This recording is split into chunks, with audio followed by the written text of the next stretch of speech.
Thanks for coming. I was talking to Robin and Jim right here, who were just mentioned, City of Edmonton, and we were talking about what we read. And Robin was saying, well, she doesn't read nonfiction so much because she gets an onslaught of information every day in her work. And I really identify with that, and so do I. And I think it's very difficult in the field we are in. I think all of us are in some related field to the environment, to climate, to social justice, and to all the different aspects of that, that we're just surfeited with information. And it's easy to think that information is knowledge. And it's not, of course. There's nothing related at all. They're not related at all. You can't be knowledgeable without a basis of information, but the amount of information that comes at us is extraordinary. And so what I have to do and what I want to share tonight is really comes from having to every so often sort of wipe the whiteboard clean and just say, wipe it out. And say, look, I don't know anything, as opposed to I know a lot and I want to share it with you. So what I have to do sometimes is literally just start over and say, what do I know? And when I do that, I try to ask myself questions which may seem stupid or even elementary, but I find them very helpful. And I think, like, sometimes stupid questions are extraordinary. Buckminster Fuller, when he was an ensign in the Navy, wanted to know why bubbles were round. And of course, for us, that's a tautology. Well, a bubble is round, and the same thing. From him, it was not true. Why not triangular? Why not, octagon? Why round?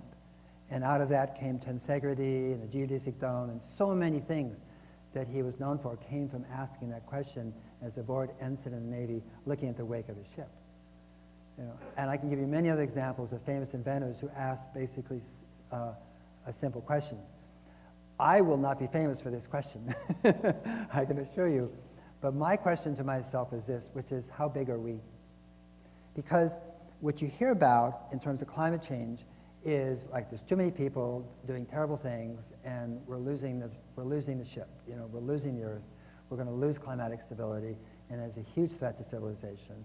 And I don't, in a sense, question those conclusions so much as I wanted to know, how big are we?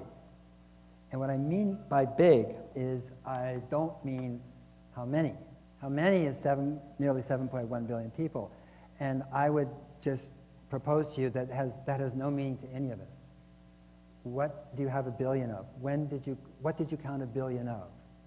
What does a billion mean to you? It has no meaning to us. It's just an abstraction.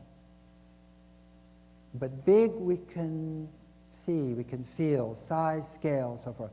So my question to myself is, this is a sphere, and the question is, if we were a sphere, if you put all humanity together in a big giant cuddle, what would our biomass be if it was a sphere? In other words, how big are we on this beautiful spaceship going through Earth?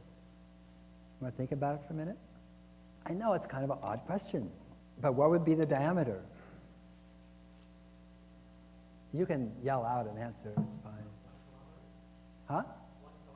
1 kilometer? 1 kilometer? Any other? Less than Alberta. I've had Texas as a guess, by the way. There was a Texan who guessed that. 100 kilometers. Any other guesses? And again, it's us, no water, no dehydration. It's us, it's a full body mass, but there's no air between us. So here's Edmonton, and there it is. You can see it there, actually, but it's hard to see. So let's go in closer, and here it is. There it is. That's all of humanity. And it's so interesting. You're great. You're a great audience. The guess was right, by the way. It's 883 meters. It's not even a kilometer. And when I was doing this for the Society of Ecological Restoration in Madison last month, 1,200 scientists, and before I even got through, I mean, I didn't get this far, and people said, no, not true, and And the reason I show this to you is because we all have frames. We have ways of seeing the world that we know are right. We know them so well that we don't even think about it, and we jump to a conclusion. That's called a frame, right?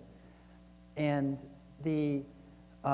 in the case of this, I did this at Pratt Whitney in Connecticut, and it showed this sphere over the Pratt Whitney factory, and it fit inside the factory walls. And afterwards, an engineer came up to me and said, you know, loved your presentation, I loved your graphics, and he put his hand on my shoulder and said, too bad you got the math wrong, though, you know. And I said, did you do the math? And he said, no. I said, okay, just asking.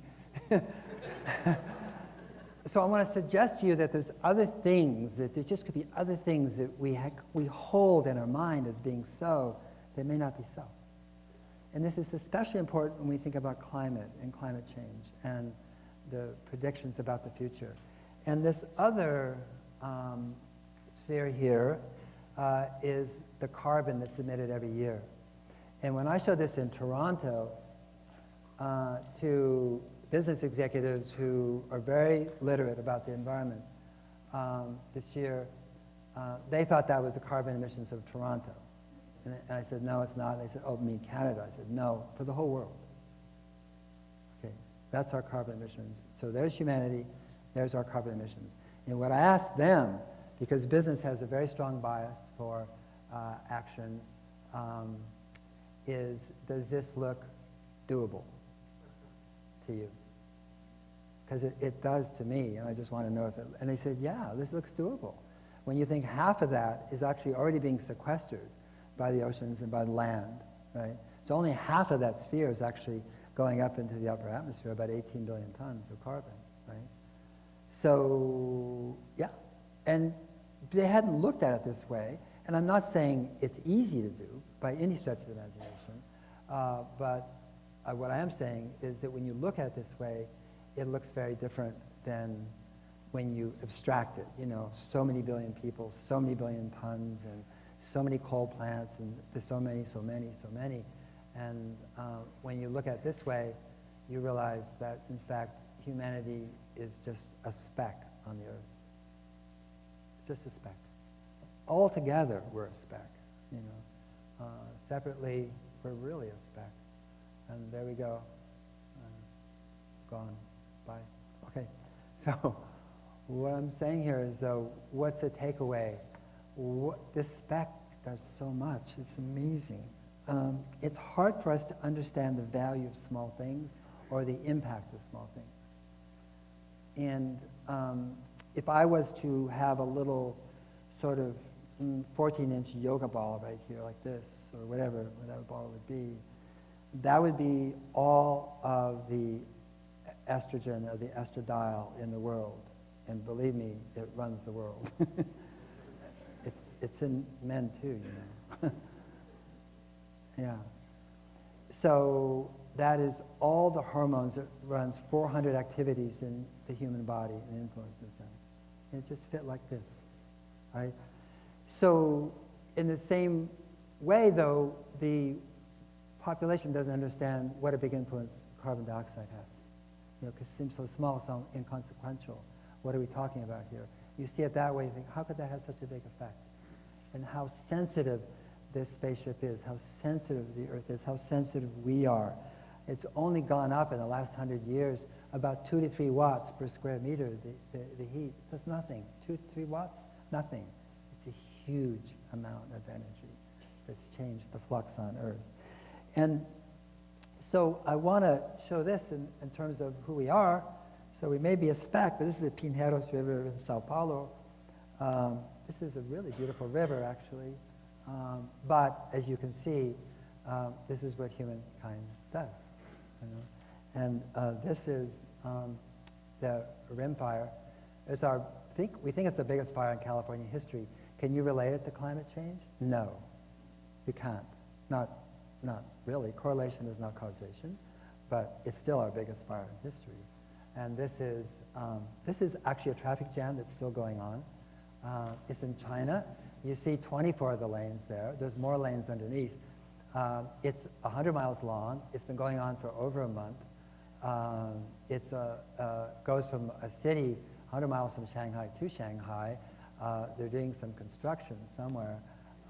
There's a whole set of vendors that have set up for miles and miles along the roadway selling noodles and things that you need when it takes 4 days to get from the city to Shanghai by car, right? 4 days.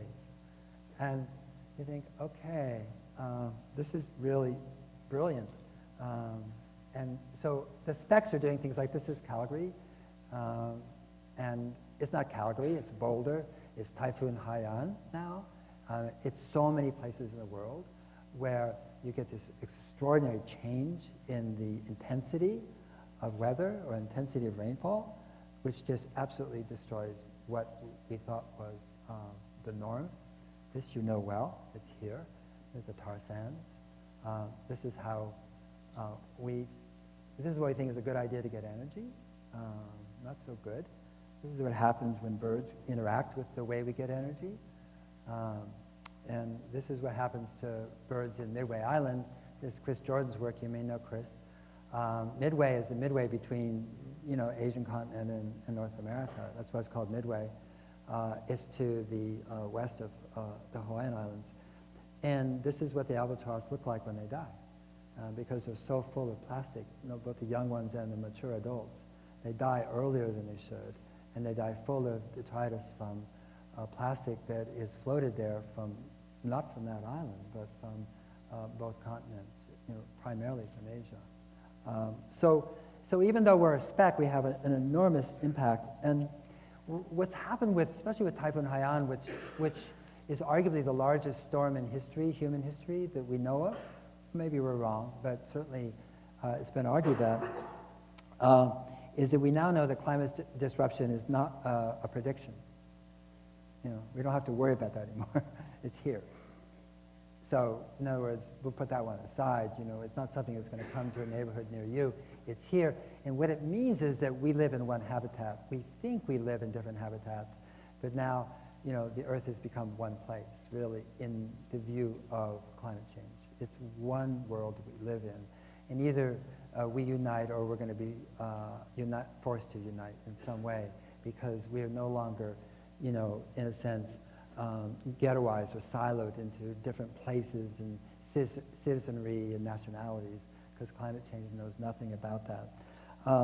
One of the tyrannies of climate change, however, is that it's presented on such a vast scale and such a magnitude that I think it makes us feel small. And there's such great vistas of doom now that are being presented to us, by great writers, and there's a whole cottage industry about forecasting, and people compete to see if they have even a better story of how bad it's going to be in the future, what's going to go wrong. And I would just say that that's not very helpful. It may be based on good science. I think it is, very good science, but it's not helpful to us as human beings. And sustainability itself has been marked in its relatively short life by incremental improvements and fixes and so forth. We're just sort of still getting our arms around what that means, because it really is about systems thinking, and systems thinking doesn't lend itself well to the way we normally think, which is to optimize components in a system. And the system we have is a result of that type of thinking, and systemic thinking is very different. George Bush, W. Bush, at the Earth Summit in Rio 20-some years ago, said that the American way of life is not up for negotiation. It's a famous phrase. And he's absolutely right, and that's because nature doesn't negotiate. He had it upside down. It certainly isn't up for negotiation. And as you can see in Calgary, you can see in the Philippines, it's non-negotiable. And nature expresses, it does not negotiate with us at all. Now you see in industry, you have a vice president of sustainability for Monsanto. You have one for DuPont, who used to be the vice president of sustainability for Monsanto. Now she's at DuPont. You have one for Dow Chemical. You have people saying that if you don't support GMOs and nuclear power, you're not an environmentalist and you want to see children starve and freeze. But this way of thinking about the environment really comes from a key assumption. And the belief is that you can fix civilization by optimizing, as I said, the components, that the world is mechanistic in its functions, that it's made of parts and pieces, that dirt is a medium, that buildings are housing, that people are collateral, especially when drones are flying overhead from the United States, that cities are population centers. The capitalism needs some new parts and pieces and some new chemicals and some patented germplasm and cadmium-coated solar panels and cars with 200 million lines of code. And an internet, which if at night, you sort of do a search for, black fishnet stockings, the next morning on your Yahoo page, there's an advertisement for them. It's like, I found that so embarrassing. Anyway,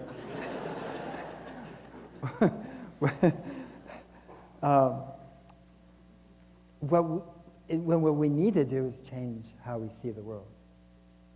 That comes first.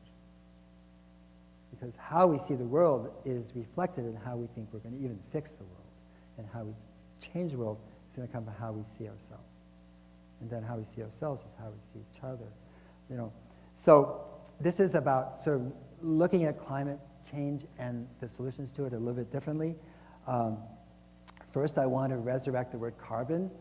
Carbon has become a term of derision, of demonization, carbon pollution, carbon footprint, carbon this, carbon that. Somehow carbon is a bad thing. It is not a bad thing. It is an extraordinary thing. Carbon is not just the basis of life. We have, you remember from high school, and we have this sense of the carbon cycle, or this circle going from the ocean to the atmosphere and from the land and forest to the atmosphere. And that picture of carbon would be like saying human history is men and women get together, make love, have children, and die, which is true.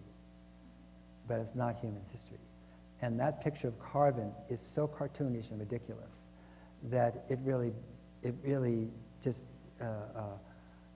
eviscerates the concept of the intricacy and the beauty of carbon itself. And so I'm writing a book called Carbon, the Business of Life.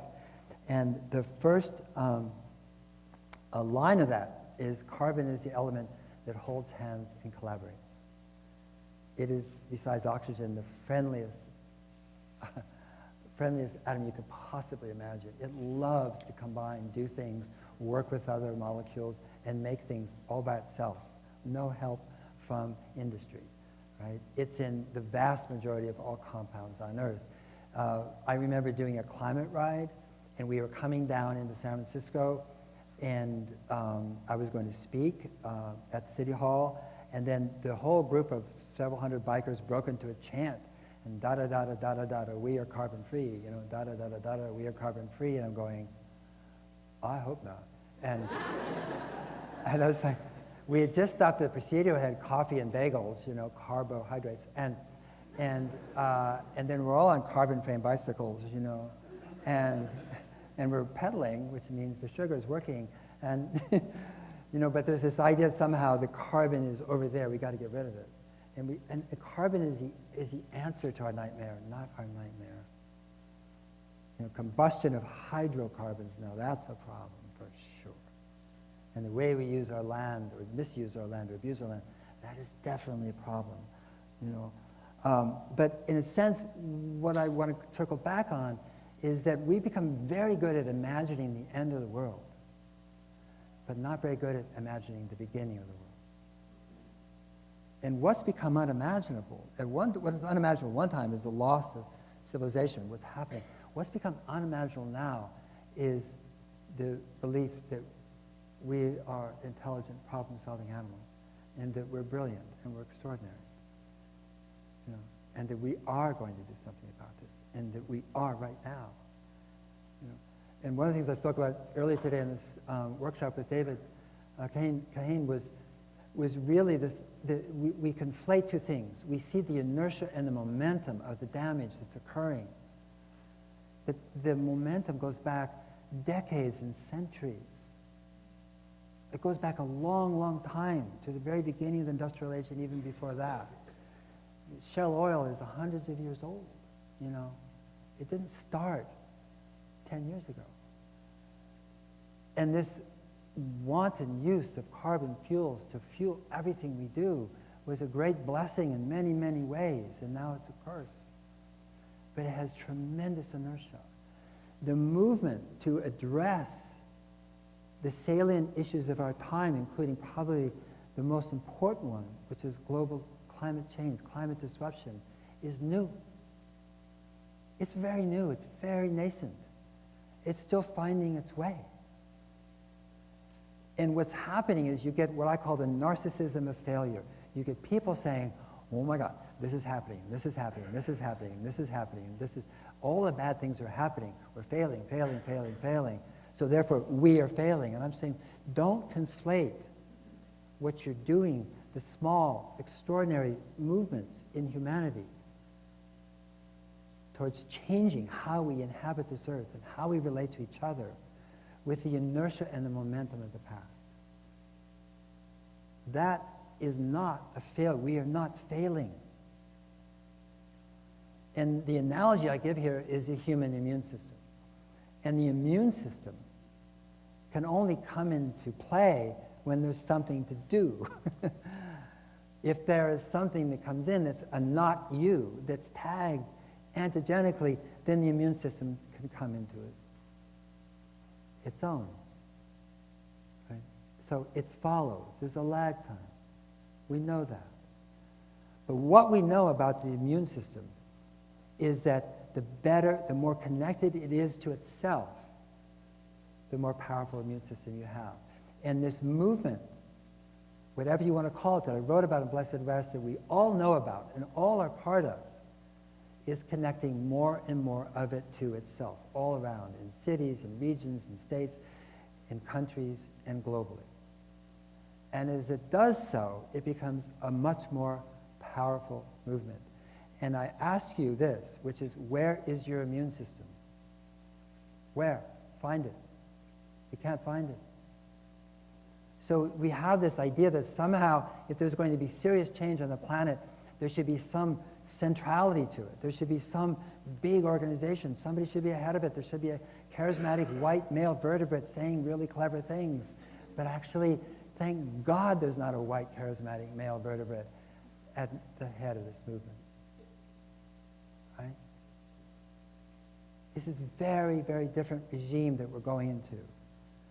And we have to be sure that we don't look for love in the wrong places. And love in the wrong places in my country is called Washington, D.C., okay? Stop already. Forget about it. It's gone. It's corrupt. 90% of the nations on earth are completely corrupted by corporations. Whether you're polite about it or impolite, whether it's brazen or whether it's subtle, they're corrupted. It's not the vector of change. As I said in the beginning, change comes from small things, and grows. It doesn't come from big things and on the top down. And one of the extraordinary changes that's happening, this little comment about in terms of climate change, is what's called the peer-to-peer or the sharing economy. And I think it's treated really still rather frivolously by the press and by people who think it's a business opportunity. But the fact is that a whole generation is looking at their parents, looking perhaps at the other peers and saying, God, I don't think I want to work my buns off for 40 years to get enough money to pay off my house and have a car and maybe a vacation home and then not have much of a life left over. I think I'm going to start living my life right now. And to do that, I'm going to not have as much stuff. I'm going to work with my peers in a way that I'll Airbnb, I'll share houses, I will share things, I'll have neighbor goods, I'll do zip cars, I will basically have less stuff in order to have more experience. Because I'm here to live. And so that is the core of the sharing economy. And it's brilliant. And what I'm saying is the sharing economy is going to be bigger than the internet. It depends on the internet. The internet started as science, moved quickly to pornography, and then to advertising. Right? And so now everything you do basically is about somebody figuring out, whether it's an app or whether it's social media, figuring out who you are so they can advertise to you. And this is the period, this is the dopamine period of the internet, okay, where everybody's getting their dopamine, and so are the advertisers. But we're going to really the highest and best use of the internet, which is to build complex networks of sharing, and they're based on trust. They're based on trust. you know.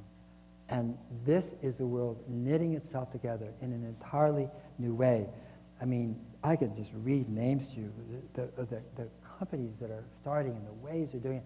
My daughter has, she has 1/12 of a cow at the farm in Oregon. She owns 1/12 of a cow. She gets a gallon of milk every 2 days, you know. I mean, I didn't know there was cow share, but there is cow share.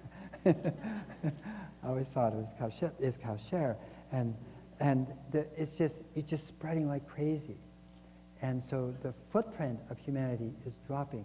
People who use car-to-go or Zipcar and so forth, they use 1/10 less automobiles than when people own them together. I mean, own them separately. The average power drill in the United States is used for 11 minutes its whole life. 11 minutes, that's it. You know, do you have one? So what we want to talk about is this. And this is the book, Carbon, the Business of Life. And what this book is about, it has no shame, blame, guilt, or shoulds or oughts or ought-nots in it. It doesn't whistle past the graveyard of the science about climate change. Its purpose is to reacquaint us with something that is so precious, beautiful, mysterious, and enchanting, and to fall in love with life. That's what this book's about. And because we can't heal something if we think it's our enemy. And carbon is our ally. And so what you see there is, if you can read it, it's a book about, not so well, but a book about princes, frogs, fullerenes, fusion, fungus, biophony, beetles, voyages, stiction, fiction, drawdown, chirps, meshing, plasma, princesses, carbon seeds, highlines, sugars, anthromes, rewilding, resonance, and earthlings, and then in parentheses there it's in the future of civilization, and with a little smiley face. And there's 2 books I want to talk about tonight. This is one of them, and the reason I'm writing this is because I feel like we've lost our way with respect to understanding life. And we see life as other. And if you look at the world through the lens of carbon, it is a very extraordinary place. And so I'm trying to do that. There's 82 stories of carbon here. These are carbon stories. Nobody's ever written carbon stories before that I know of. And this is Princes and Princesses, so I wasn't kidding about frogs and princes. But these aren't the frogs. These are the princes. And they're the crown princes of Norway, Sweden, and Denmark. Frederick and Victoria, and Hawken is his name, actually, from Norway. And they and 3 other scientists and myself went to northern Greenland to go to the North Indian Ice Research Station, which was, at that time, and now it's completed it, drilling 2 miles down into the ice core to go to the last interglacial period, which is the Eemian period 125,000 years ago. It's an interesting time because at that time, hippopotamus were lounging in the Thames estuary. You know, giraffes and lions were pouncing across Germany. Alligators were doing their thing up in near Vancouver. And it was a very different regime. There was 300 parts per million, not quite, instead of 400. It was, obviously a very warm period. And this is how you make a mobile call in Greenland. You get very close to the person you're calling. And this is how you get there. And the U.S. National Guard, the Schenectady National Guard, supplies these planes and ferries people back and forth. This is where you go, and this is what it looks like when you get there. You have a geodesic dome, and then you have a container for the diesel. You have basically tents where you live. You can go there for 3 months of the year. And anytime I think of, when I read stuff about that denigrates the integrity of climate scientists, it just sort of, I get my back up when I think of these people here. They're there for 90 days. We were there 2 weeks after the go-to guy who was the one who oriented you to how to survive in that environment. Basically lost both arms because he got caught out in a whiteout and wasn't found for a day. And so he's a double amputee. And these people, they are at risk. And they are there from 14 countries. You saw the flags. And this is a nice day. This is a really nice day in July. And I mean, you can get out and get a suntan. I mean, and this is what it's all about, is this ice cave. And this, in there is all the equipment, the drills, the labs, the monitors, the storage facilities, and it's extraordinary. It's cold in there too, but not quite as cold as it is outside. And I just want to give you a sense of the flavor of what people are doing. The IPCC report, at the last report, not the fifth one, but the fourth one, had 1.5 billion data points supporting the science, you know. And one of the things about this is when you look at the ice cores coming up, they come from way down, they're coming up. They use coconut milk for lubrication. It doesn't mess up the data. Oil or petroleum would. And so when it comes up, it's steaming. You see this steaming white milk bubbling up from deep underneath. And it looks like a kind of a B movie, you know, from Hollywood, you know, like it came from the deep or something, you know. And that's what it's like to be there. It is just, you just freeze all the time. It makes Edmonton look like Miami, really. And they're just doing extraordinary work. And when they have an ice core, they can run an anode cathode readout. They can read it out and show the readout and say, okay, there was a bihemispheric volcano in around the 1360s. How do we know it's bihemispheric? Because we match our data with our colleagues in Antarctica. I mean, there's this extraordinary network of scientists around the world who are doing amazing, amazing work. And this I want to show you. This is about discovery a friend of mine named Bernie Krause, who co-started the field of acoustic ecology. And we know that in a forest, in an ecosystem, in a wetland, that when it's intact, that all the nutrient niches are occupied by different critters or detritivores or, you know, worms or birds or whatever. And that there's an extraordinarily efficient an exchange of nutrients in an intact ecosystem. What he discovered and others discovered is that what all these creatures do is something else, which is so surprising. They occupy all the acoustic niches as well. Like, why? It's as if they were forming an orchestra. Like, you be the oboe, you're the timpani, you're the clarinet, you're going to, I mean, and they do. And Bernie discovered this by accident because he's just recording sounds in nature. And you go to the wildest places because they're the best sounds. And he was selling them, and, you know. And then he started looking at sound prints. He started looking at the printouts and going, wait a minute, there isn't any place for a new creature to come in and make a sound. It's occupied.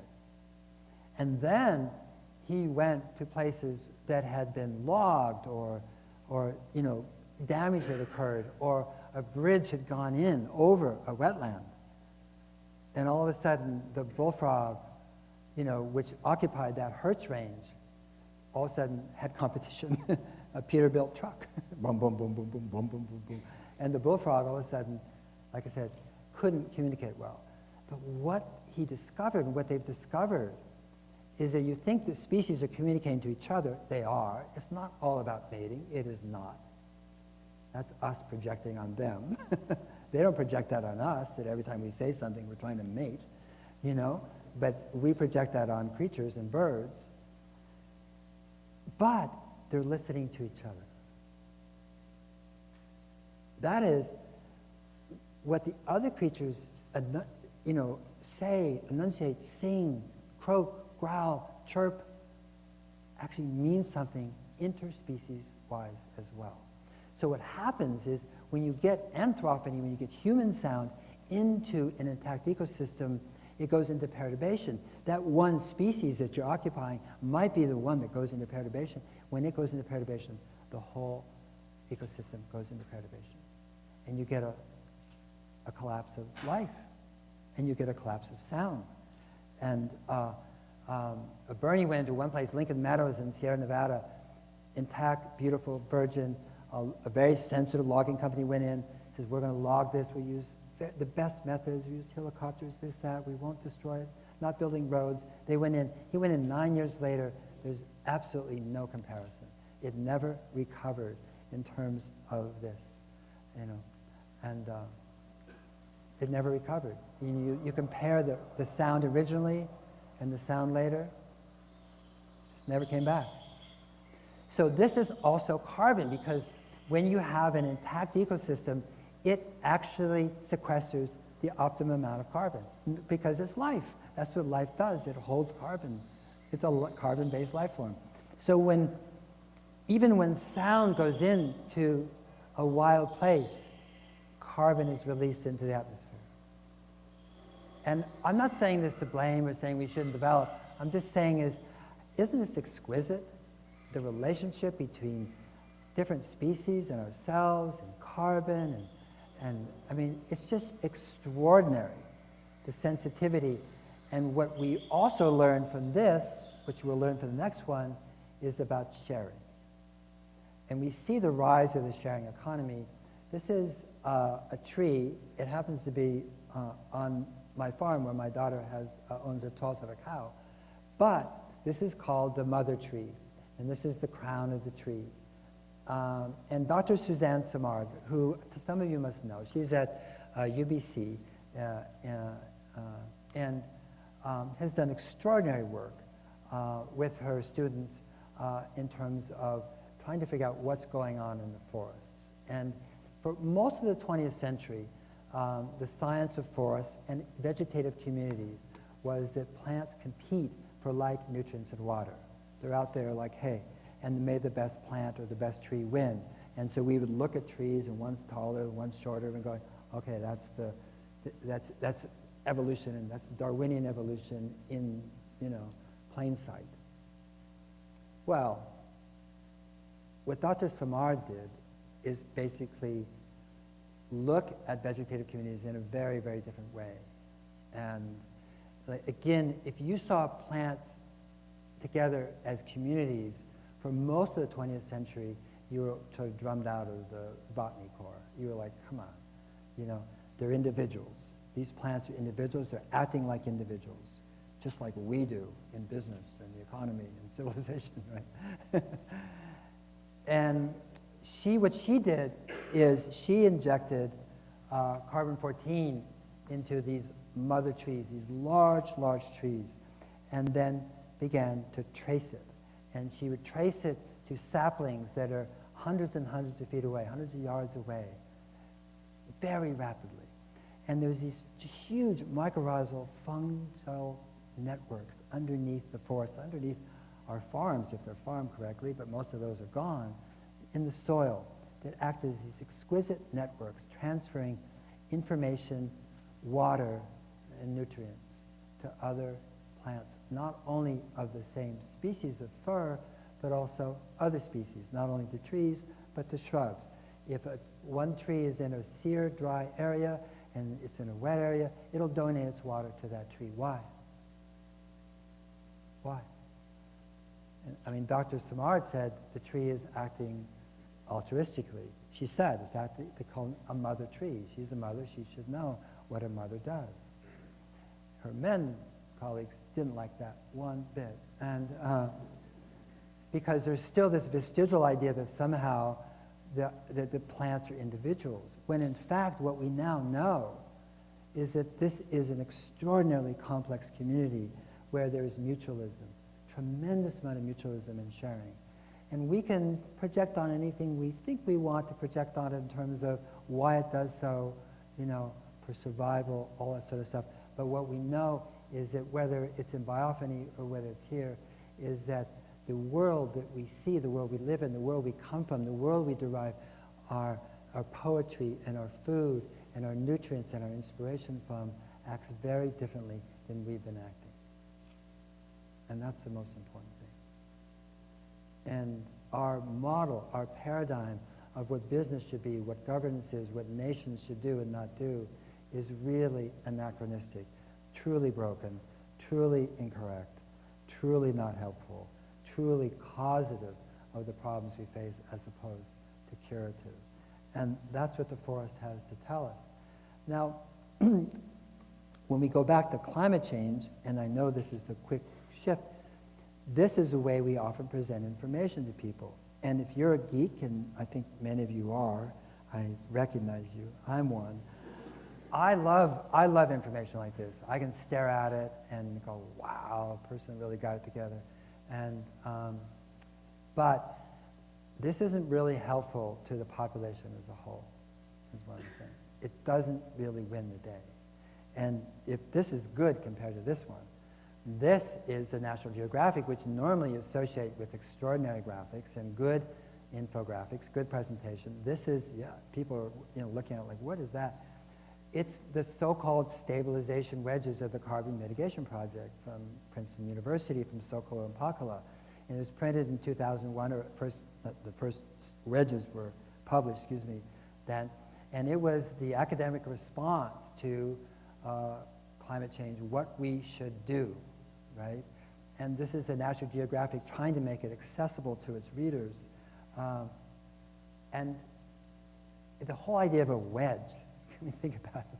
Like, why a wedge? Because it comes from all these straight lines, and if you do straight lines in a world, nature has no straight lines, by the way.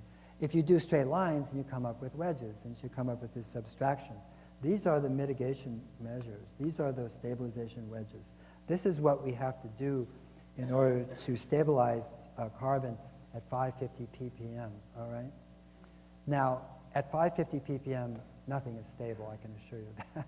So it's kind of an odd thing to call it stabilization. But notice what the color coding, I did this. Everything that's in purple is only something a utility can do, or a large energy company. You and I can't do anything about it, nothing. Not only that, some of the things in purple are things that no one's ever done before, like hydrogen fuel from coal with carbon capture systems, CCS. Nobody's ever done it. Nobody's doing it. I don't know if anybody's trying to do it out of a lab, but could be. So here is a proposal from Princeton about how to stabilize climate. And what happens is when people see this, when they read it, they just get more depressed, like, oh my God, we really are in trouble. Because there's no agency here. What can you do about this? The pink or red ones, those are things that only big companies can do, car companies or appliance companies. So what's left is those green ones. You can do some of these. Soil storage, notice this is no bare fallow, cover crops, reducing aeration. Actually, we put that into place during the Dust Bowl in the United States in the 30s. So this is not very innovative. And there's extraordinary things we can do with soil right now. And solar electricity, we can put on our houses, but most of this is utility, so that's why I put half. And reduce miles traveled, we can do that for sure. So those are things we can do. And what's left out is so many different ways of addressing climate change. And what I'm saying is the way we're talking about it, the way we're presenting it, is really numbing us and making us feel like we don't have agency, we don't have power, we don't have something we can do constructive. Of course we can drive a hybrid car, of course we can put solar panels on our house, of course we can bring our own cup to Starbucks, but we have a sense that it's not going to do it, not win the day, and you're quite right, it will not. So what we're doing is we're gathering, and if somebody here at the university wants to be a part of it, it's great that myself and my colleagues are gathering together institutes, NGOs, academic departments, or trade associations, and we're making a book called Drawdown. And Drawdown is really comprised of pages just like this. Every page is a state-of-the-shelf social technology or state-of-the-shelf technology. In other words, it's being done, happened, measured, known. You can buy it. It's available. It's not gonna be, or I think it will, or maybe, it's happening, and it's already happened.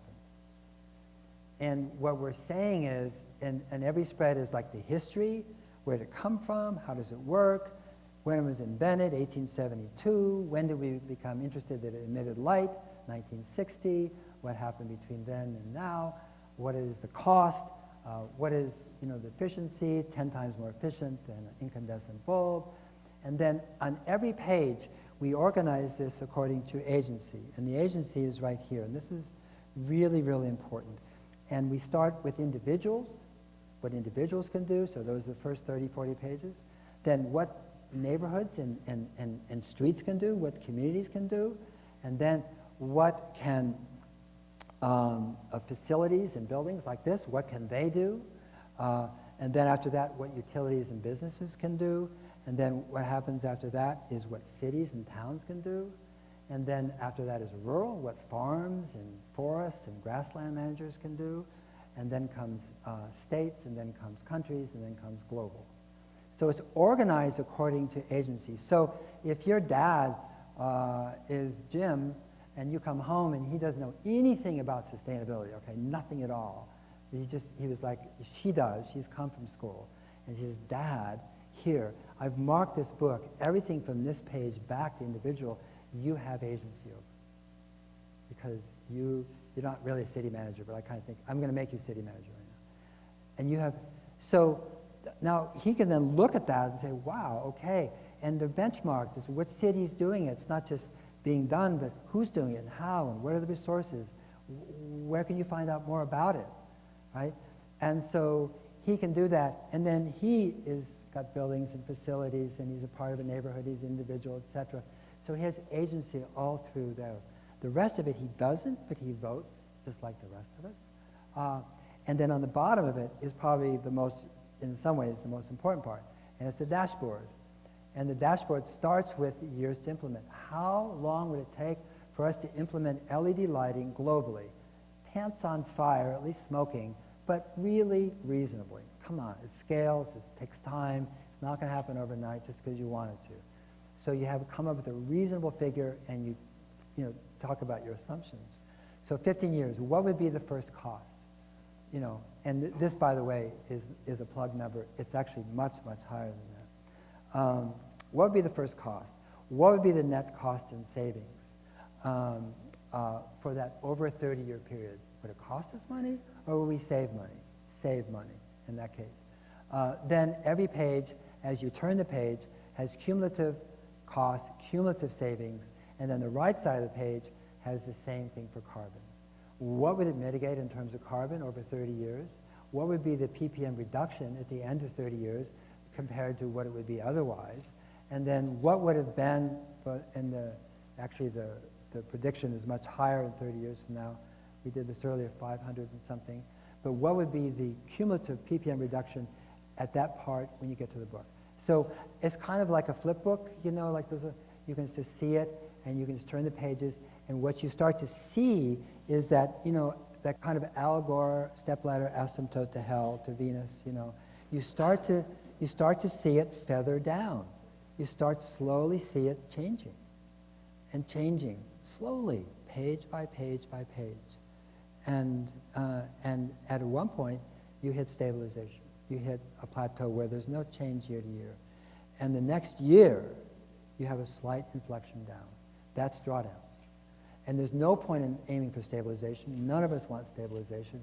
We want drawdown. We don't want to be where we stabilize. So that's why the book is called Drawdown. And so what we do know, by the way, we have done the numbers. I should get the new slide. Is the ppm reduction from LEDs alone in 2045 is over 8 ppm. Just from, remember, people say, oh, light bulbs, yeah, it doesn't do anything. Well, yeah, actually it does. It's extraordinary what light bulbs do. I was the one who used to say that, screwing in light bulbs, we have a big problem here. No, light bulbs make a huge difference. A huge difference. And this is like bike sharing programs. 500 cities in the world do it. The first 3 weeks in New York, 1 million miles were logged down the bicycles. So I don't know how much of that replaced car trips or taxi trips, but one of the interesting things about the bike sharing program in New York, it's made the city safer. Isn't that weird? In other words, there's less accidents, less pedestrian and car accidents, but the bikes on the road than without. Explain that one. I don't know. But what I'm saying is you can't be mad at people for not doing something they don't know about. And so until we actually have something, a manual, like a whole climate catalog, that really shows us what we know. This is not a proposal from myself and my colleagues. We're not proposing this. What we're saying is, this is what we know now. It's what we can do. And if we're going to affect climate change, we have to accept the idea that we don't know everything we need to do yet. We don't. But what we do know is extraordinary. And this is like half of the list. Now, the list is twice as big. of, of, of initiatives, of programs, of technologies that really are substantive in terms of their impact upon climate. And this is not, some of them you're familiar with, but this is not just the normal list you keep seeing all the time. This is a different list. And all these make a really, really significant impact. When you saw carbon, you saw fusion. There is, I mentioned today, a company in Irvine, California, in stealth for 13 years. They do fusion, which has been, nuclear fusion has been the hole in the ground you pour lots of government money and never see again. And it's privately held, privately financed, and they hit 5 milliseconds of ignition, which is the threshold for creating net energy in fusion. And they've hit it. And it's called Tri-Alpha Energy, and you'll see them come out this year.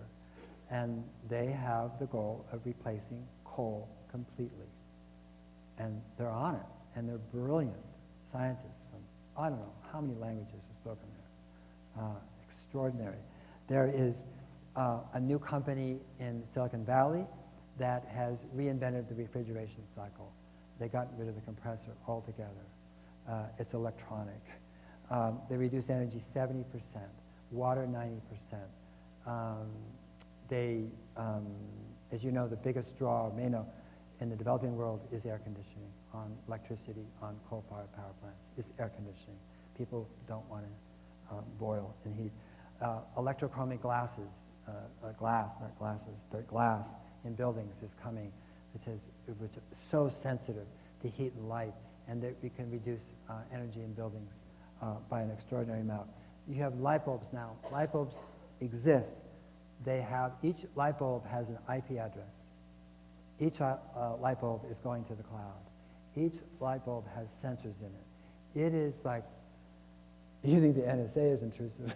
No, I mean, it knows so much about what's going on in a building and can transmit it instantly to those who should know. Now, it has no photographic, so it can't take images of you. But it can tell what's going on in terms of heat and population and whether there's anybody in it, whether a fire is starting, whether there's smoke or, I mean, it's extraordinary. They're just going in everywhere. They have a huge impact in terms of building efficiency and building energy. I could just go on and on. These are not in Drawdown, by the way, yet. But there is an extraordinary amount of people working on innovative solutions that really surpass anything that we thought could happen even 5, 10 years ago. Nobody thought that we would, invent a new refrigeration cycle. It goes back to Carrier standing there and looking at dew point, and that's how air conditioning was created, the refrigeration cycle. So what we're coming to is a world that is really sensate. In other words, where the connectivity is occurring between each other and between the things that we need to operate and run this world, so forth, are getting closer, and they're getting connected with the speed of light. And it's a time of great and greater feedback and intelligence. Sometimes it's intrusive, and we're seeing that, and that's not good. And it's hard to believe this when you look at national governments, but the vector of change isn't coming from there. It's coming from individuals, from entrepreneurs, from universities, it's coming from science, it's coming from so many different places. And the national governments are really an artifact of the 18th century. This is the 21st century, and the 21st century is being reinvented. And again, I just say, when you look at the newspaper, you look at the headlines, you look at news, it's just not reflecting the extraordinary brilliance and creativity of humanity at this time. And I want to sort of end with one more slide, which is another story, and this is the Amazon. And it's another carbon story. And this story is about in the Amazon, before 1492, there were large agricultural cities and civilizations inside the Amazon. And they got wiped out by disease and disappeared, and the forest went back. They used what's called terra preta, a kind of black soil. They somehow managed to take those thin, acidic soils and make them extraordinarily rich, extraordinarily fertile, and had agricultural civilizations there with cities.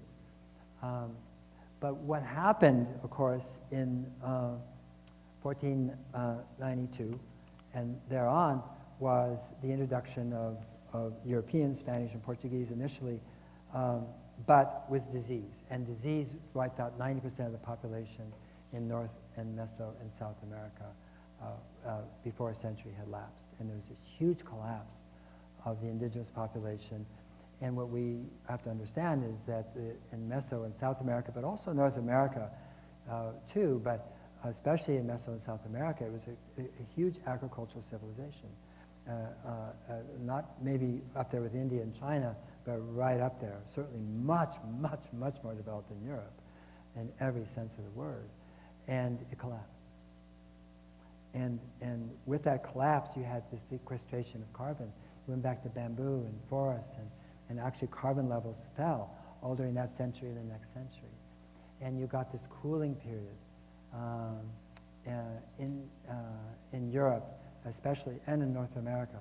And temperatures went down and down. You began to get snow in the winters. You began to get winters, in summers, that looked like this.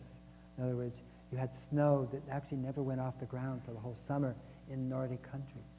And you had famine, and you had food shortages.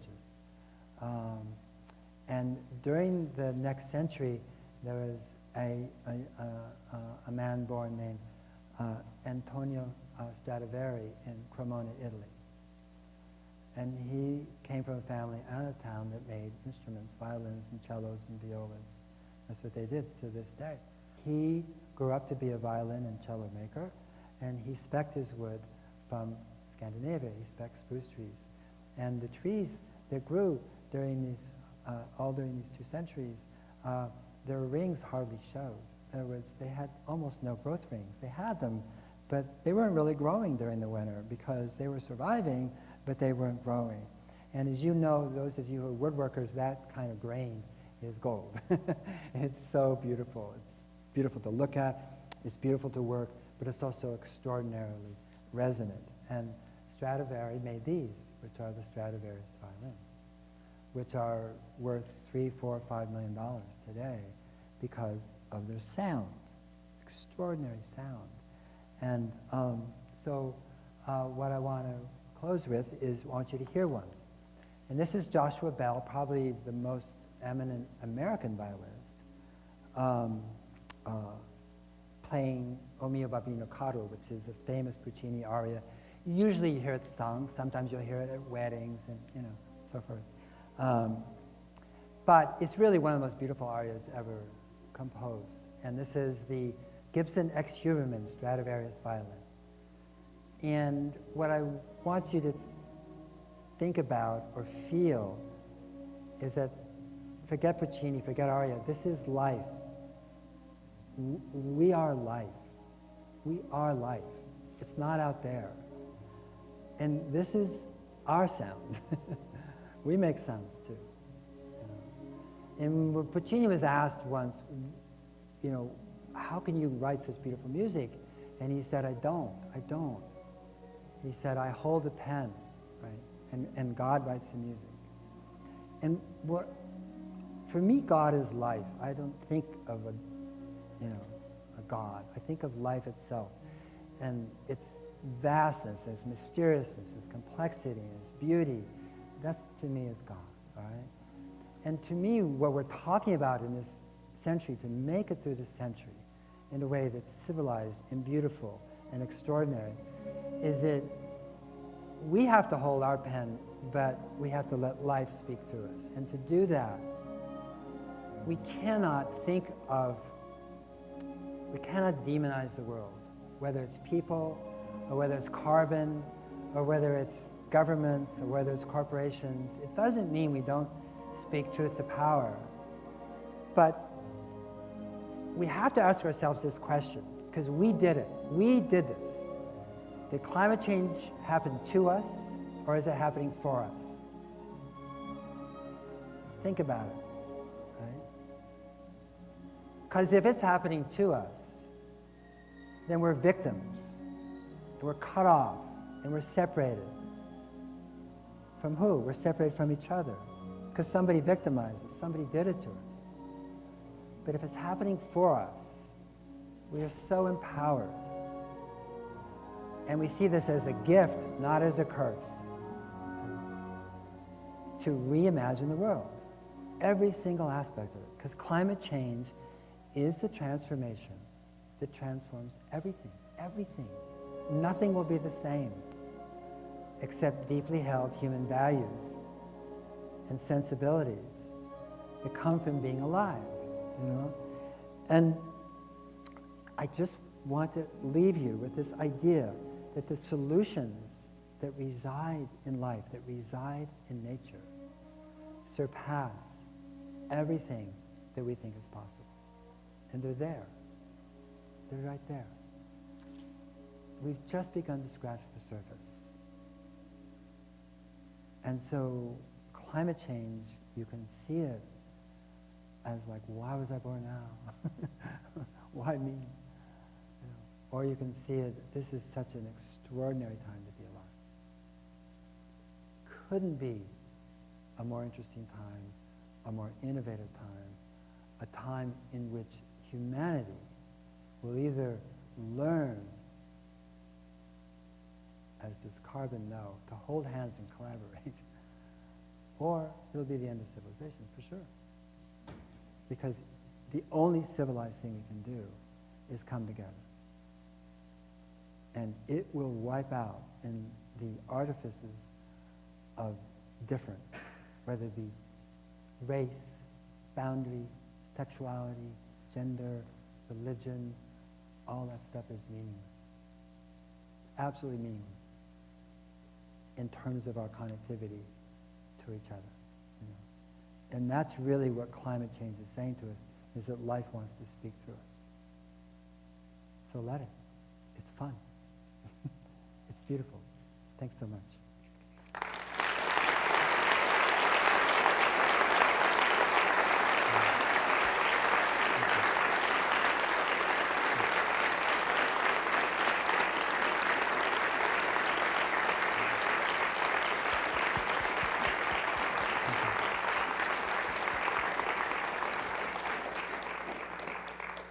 As you're aware, climate talk in Alberta is oil sands, tar sands, and pipeline talk. And pipeline talk. Right. And I just wonder if, from the perspective you've elucidated, what might follow for our struggle here with issues of resource extraction and getting that resource out to the world. The things we usually talk about here when we talk about climate.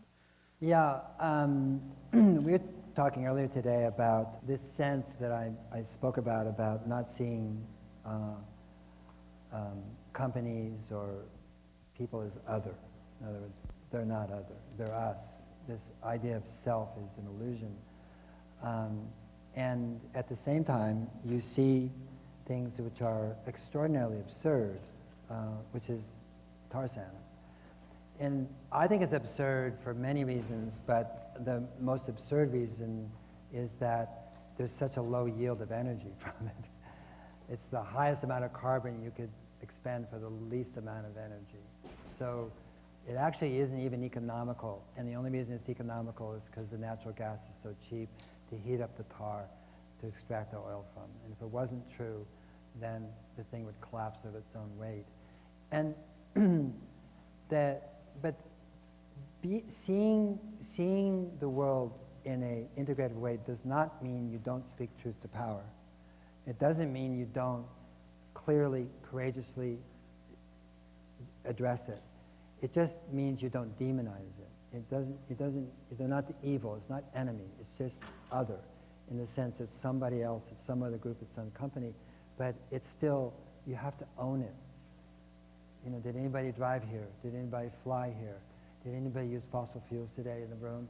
I mean, so we have to be, in a sense, gentle too, and realize that we have to make a transition. And the question is, how do we make that transition? Do we make it in an intelligent way, or do we make it in a way that's really run by money?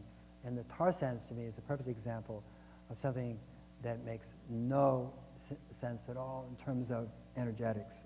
We spoke earlier today about ERVOI, energy return on energy invested, and as you know, for every barrel of oil, every 2.5 barrels of oil you get out of the tar sands, it takes a whole barrel of oil invested in it. In other words, the return is 2.5 to 1. There is no lower return on energy in the world except corn ethanol, which it takes a barrel of oil to get a barrel of oil out. In other words, there's no net energy from corn ethanol. It's just a government subsidy Ponzi scheme with itself. And, but the tar sands is 2.5 to 1, which is just extraordinary when you think we came from 100 to 1 world. We're in a 17 to 1 world now with oil, 40 to 1, 50 to 1 sometimes with coal. Solar, with all due respect, I'm in solar, which is why I'm in solar, is 5 to 1 on a good day. It's not very good. It's not very good. And this is important because the so-called hunting-gathering societies were 10 to 1 societies. For every unit of energy they expended, they got 10 units back of energy, calories, wood, fiber, whatever it was that they needed, and they have the rest of that energy to play, to dance, to do ritual, to make things, to make beautiful headdresses, costumes, to do ritual. Surplus energy is the mother's milk of civilization. And the tar sands has no surplus energy to speak of in terms of a civilization.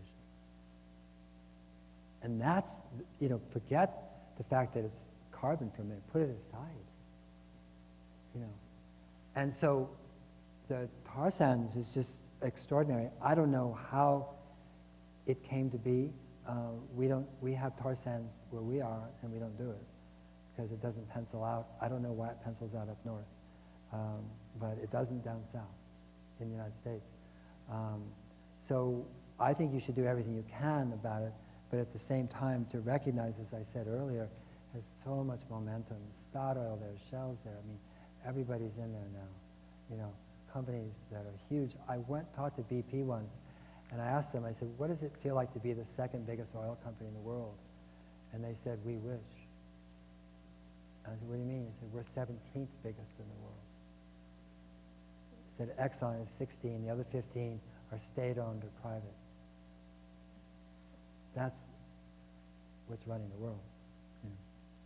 Yeah. Okay, so I'm going to try and merge 4 questions together here. So someone in the audience commented that for the most part tonight you're preaching to the choir. There's some challenges engaging people in the changes that are needed. Why, for example, don't companies have the resources or expertise that they need in order to make a change? Why aren't we hearing about things in the media? How can we really get corporations and others to change their ways? I love preaching to the choir because what I've noticed in the last 20 years, the choir is getting bigger. The questions about how to change corporations and resources, there isn't one way. I've worked with corporations, the largest company in the world and many others. I've worked with states, that is national governments, and they're all different. And how they come about to that point of wanting to change, of being sustainable, if they can at all, is very different. It's different according to culture, country, the industry, the CEO, the owners. It's just all over the map. And so there is no one answer for that question. As I said earlier today, the biggest driver I've ever seen in changing CEO behavior is their daughters coming home from college and saying, Dad, what are you doing? And they've studied their dad's company and came back and said, oh my God, my father's running this company. And so that has been the biggest influence on CEOs anecdotally, but in terms of overall, you've seen, since the Ecology of Commerce was written, which isn't for sale tonight, but since that was written, there's been a wholesale change in the literacy of corporations worldwide. I mean, it's absolutely changed. When Ecology of Commerce was written, the prior 2 books were reviewed over 200 times by business publications, The Next Economy and Growing a Business, and Ecology of Commerce came out. Not one single business publication in the United States would review it. reviews were written, they were killed by editors. And business hated the book, environmentalists hated the book too, because I was saying business could do extraordinary things too to change the world. And now that has all changed, and even Walmart sells Ecology of Commerce on their page 1 for their 1.8 million associates. So that is why I'm writing a new book, because I think if that book is acceptable to Walmart, I've got to go even further. But but I would say that what's stopping corporations from changing really is the fact that they don't have any owners. There's no one there. And that the imperatives are growth, the imperatives are bottom line, the imperatives are analysts. And then that goes back to us, because there are pension funds that they're basically trying to make good on. And so we have, again, this cycle. We think we don't have responsibility, but we do. And so where we place our money, I mean, it's, you know, look at it, it's 9:30. Do you know where your money is tonight? Really? I mean, honestly, you do not. You do not. I'll tell you where it isn't. It's not in your bank. It's not. You know, when you buy insurance, do you know what they do with that money? You don't. So we, as a people, are giving our money away, in a sense, lending it. Take my money, hold it. People will. And they do exactly what they want to do. It's not what you would want. And one of the things that's coming out of the sharing economy is a whole bunch of ideas to change currency. Ripple is one amazing. Bitcoin, you saw the article yesterday. Not just not just local exchange systems, but changing currency as a whole to get it out of the hands of the holders of currency and large amounts of money. You're seeing, like iInsurance, you're seeing people, insurance collectives where the money belongs to you. It's a real mutual insurance company, not a fake one, where it's your money. And if your house doesn't burn down, you don't have a total of your car, money starts to pile up, you know? So you're incentivized. So, you know, that is going to have the biggest effect on corporations, is to withdraw capital from the way they perform. And we've got to figure out, we've got to ask this question, because what we're told is we can't live without economic growth. If without economic growth, we're cooked. And we start have to asking the question is, how is it that we're going to live with economic growth? Because the system itself is drawing down, different use of the word, every resource in the world, from water to soil to fiber to the oceans to minerals. It's all being drawn down, you know, and taken away, and not to be replaced or replenished. And so I'm not answering that question very well, but I will say that you also see generational changes in corporations, where you see a new generation come in, you know, of leadership and of alertness and literacy, and then everything changes. But the best thing that's happening in business is new companies that don't have this legacy and start afresh. Yes? How do you remain so hopeful? How do you keep up the positivity in the face of all the trouble and crisis you've witnessed? What advice do you have for us to stay positive as a young scientist, as people in environmental work? Well, actually, I'm not hopeful. You said, wait. What I mean by that is, in my practice, hope is a curse. It's a mental narcotic to mask fear. You can't have hope unless you're afraid of something. Think about it. They go together like this. And what we need to be in this century is fearless, not hopeful. Fearless means, let's go. I'm going to do it. Got nothing to be afraid of. What is there to be afraid of? But when you're hopeful, your hopes can be dashed, right? You know? And your hopes go up and down, and you read something, you see something, you go, oh my God, you know, I'm losing hope. And then something happens and I'm gaining hope. It's like watching a sports team, you know? They go up and down and up and down. And we do the same thing with these issues. And I'm saying, get rid of hope. Forget about it. I know it sounds sort of radical. There's a book called Radical Hope by Jonathan Lear. It's a really beautiful book, and it's about the Crow people. And the Crow people in the United States were allies with the cavalry, with the army, and because they had a common enemy, the Sioux. And so they said, hey, we're going to help the U.S. Army, and, you know. And what that got them was they were wiped out from the reservation. They were put on, that wasn't a reservation, their native land, excuse me, they were put on a small reservation on which they couldn't hunt, and they didn't know how to farm. And from being, Plenty Coup, their chief, and being extraordinary culture, they were just wiped out. And it's really, really an interesting story about what happened, because the woman he quoted this book, said at that time, he said that we, the Crow, are trying to live a life that we don't understand. And in a sense, that's what's going to happen to us. As climate change and the results of it become more pronounced, we're going to be hard-pressed to find a story that makes sense, because no one has control over the effects of climate. And what happened is the Crow lost the concepts with which they could create a meaningful narrative about their life. And I feel like the same thing is going to happen, that we're going to be pressed for that conceptual basis for a narrative that makes sense in this century.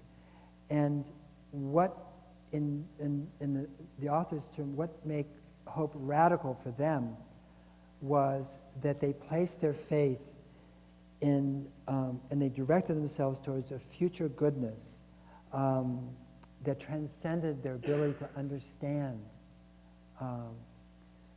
what that goodness could be.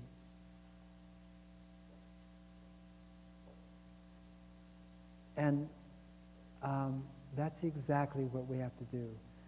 We have to understand that there's a future goodness in us and in those we don't know. You know, the chief of the Crow, his name was Plenty Coup, and he was called Plenty Coup because he took a lot of coup. I mean, he was one of those legendary warriors that seemed like he had a shield around him and could do anything without being injured or killed. But obviously, he was reduced, like everyone else, to this little reservation. And what he did was he went into the forest. His people looked to him and said, what are we going to do? And he went into the forest and listened. And a chickadee came to him. And something happened between him and the chickadee. And he came back to his people and said, we have to listen to the littlest things and take our cues and our lessons and our teachings from the littlest things in life and in nature. And that's how the Crows survive. And I feel that that is also telling for us too, because I'm not trying to be Panglossian and say it's going to be, all fun and games in this century. It's going to be extraordinarily difficult. We're going to be pressed in every way we can be. And at the same time, the reason I am positive is because of you. Because I, in my work, get to meet lots of people. And I have said, if you look at the data and you're not pessimistic, you don't understand the data. But if you meet the people and you look at the people and you're not optimistic, you don't have a pulse. So what do you choose? I choose the people. Right? Yeah. Okay. We had a couple of people in the audience thinking about greed. Greed or greed? Greed. Oh, yeah. And wondering if greed is human nature and how we overcome the issue of power and greed to allow all the inventions and ideas that you shared with us to flourish. It's a really good question. I call those Wizard of Oz questions. If I could answer that question.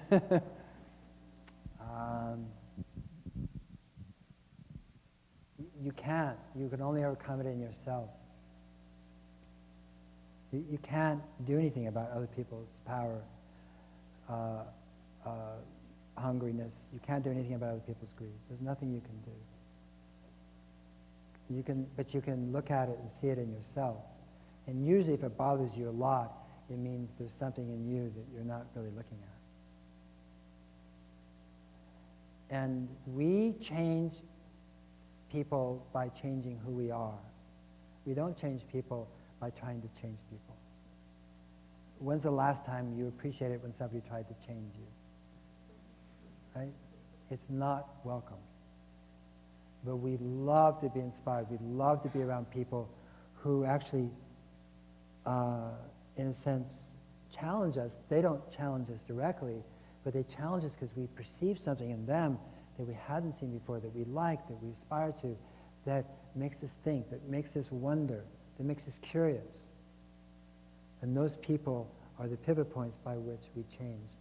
We're like sailors at sea looking at stars, and we go from star to star. Those stars are you. They're you. It's how you know this is true. You know this is how you've changed. And we will continue to. And so, but there will always be a part of humanity. It's the human condition, and it's what we've got to work with. You know, it makes it, listen, if this was easy, it wouldn't be fun. It's not going to be easy. Paul, there's a few people here who are interested in your book about solutions, the one that included programs, technologies, ideas, Right. that type of thing. Some interest in the format. Are you sharing that? Is it going to be a printed copy? Is it going to be something that people contribute to online, sort of like a Wikipedia? Maybe a bit more about your ideas on that. Drawdown is .org. You can write to Paul at drawdown.org or .com, either one, and .net. Not .com, .net and .org, excuse me. And I'll get the email and I'll respond. That's number one. Number two, it will be printed every year. The reason it'll be printed every year is because the website is live. And so the information will be updated every year in terms of the metrics, the numbers, the dashboard. And generally speaking, an NGO, an academic department, an institute owns a spread. They own that spread. And so it's their job to update it, to factually make sure it's current and correct. And that means that every year we can publish a new edition. We will add things like some of the technologies I mentioned as they become state of the shelf. And we may amend things because people like Wikipedia will come in and say, you know, I question those assumptions. Everything will be transparent. There'll be no, on the dashboard or any other part that won't be, where we use all our sources in a transparency, IEC, IPCC, whatever institution the data are derived from or come from. We have 25 advisors. We're looking for really great people to be advisors, to be, in a sense, review it. We have the Parliamentary Commission of New Zealand. We have the Governor of Maryland. We have some interesting people. We want more. We want a university that wants to own one of those spreads or propose one. We look for ideas. Like I say, we want this book to be really we, not so it's something that nobody, the deniers, cannot say, oh, well, that's your idea. No, it's not my idea at all. My idea was to put it together. It's like a mirror and reflecting back to us all what it is that we know at the state and to update it constantly so that it becomes useful and doesn't become dated.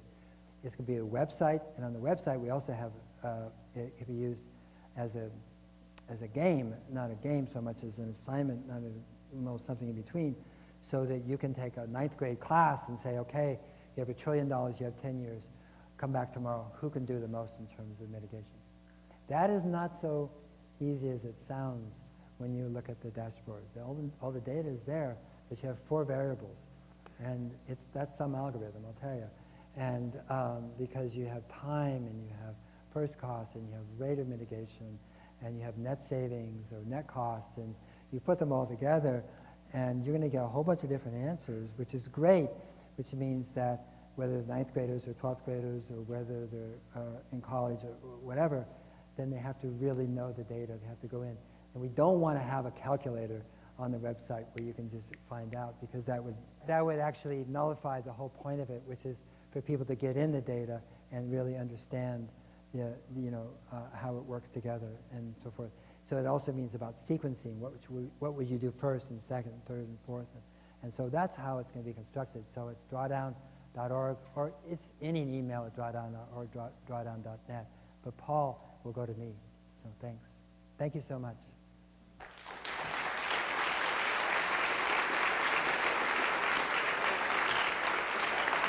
Thank you.